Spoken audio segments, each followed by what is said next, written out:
پھر یوسف نے اپنے بھائی کے تھیلے سے پہلے ان کے تھیلوں کو دیکھنا شروع کیا، پھر اپنے بھائی کے تھیلے میں سے اس کو نکال لیا۔ اس طرح ہم نے یوسف کے لیے تدبیر کی، ورنہ بادشاہ کے قانون کے مطابق وہ اپنے بھائی کو لے نہیں سکتے تھے، مگر یہ کہ اللہ چاہے۔ ہم جس کے چاہتے ہیں درجے بلند کرتے ہیں، اور ہر علم والے سے بڑھ کر ایک بڑا علم والا ہے۔ برادران یوسف نے کہا کہ اگر اس نے چوری کی ہو تو کچھ عجب نہیں کہ اس کے ایک بھائی نے بھی پہلے چوری کی تھی، مگر یوسف نے اس بات کو اپنے دل میں مخفی رکھا اور ان پر ظاہر نہ ہونے دیا، یعنی زیر لب کہا کہ تم بڑے برے ہو، اور جو تم بیان کرتے ہو اللہ اسے خوب جانتا ہے۔ وہ کہنے لگے کہ اے عزیز، اس کے والد بہت بوڑھے ہیں اور اس سے بہت محبت رکھتے ہیں، تو اس کو چھوڑ دیجئے اور اس کی جگہ ہم میں سے کسی کو رکھ لیجئے،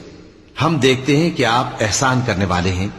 یوسف نے کہا کہ اللہ پناہ میں رکھے کہ جس شخص کے پاس ہم نے اپنی چیز پائی ہے اس کے سوا کسی اور کو پکڑ لیں، ایسا کریں تو ہم بڑے بے انصاف ہیں۔ آخر جب وہ اس سے نا امید ہو گئے تو الگ ہو کر صلاح کرنے لگے۔ سب سے بڑے نے کہا، کیا تم نہیں جانتے کہ تمہارے والد نے تم سے اللہ کا عہد لیا ہے، اور اس سے پہلے بھی تم یوسف کے بارے میں قصور کر چکے ہو؟ تو جب تک والد صاحب مجھے اجازت نہ دیں میں تو اس جگہ سے ہلنے کا نہیں، یا اللہ میرے لیے کوئی فیصلہ کرے، اور وہ سب سے بہتر فیصلہ کرنے والا ہے۔